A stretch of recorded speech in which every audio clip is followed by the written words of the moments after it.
অন্যান্য প্রতিষ্ঠানের শিক্ষক, প্রধান শিক্ষক বৃন্দ, প্রতিষ্ঠাতা বৃন্দ, পাশাপাশি অভিভাবক ও অন্যান্য অতিথিবৃন্দ, সাথে আছে আমার কচিকাচা ছাত্রছাত্রী, সকলকেই আমি সালাম জানাচ্ছি। আসসালামু আলাইকুম ওয়া রাহমাতুল্লাহি ওয়া বারাকাতুহু।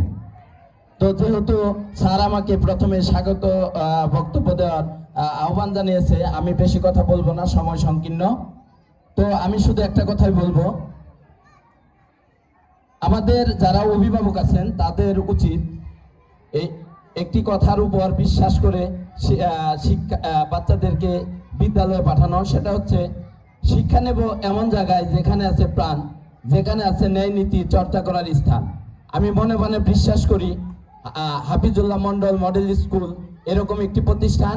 আমি সকল অভিভাবকদের আহ্বান জানাবো, হাফিজুল্লাহ মন্ডল স্কুলে আপনাদের বাচ্চাদের ভর্তি করে এবং এখানে পড়াশোনা করি আপনাদের বাচ্চাদের ভালো মানুষ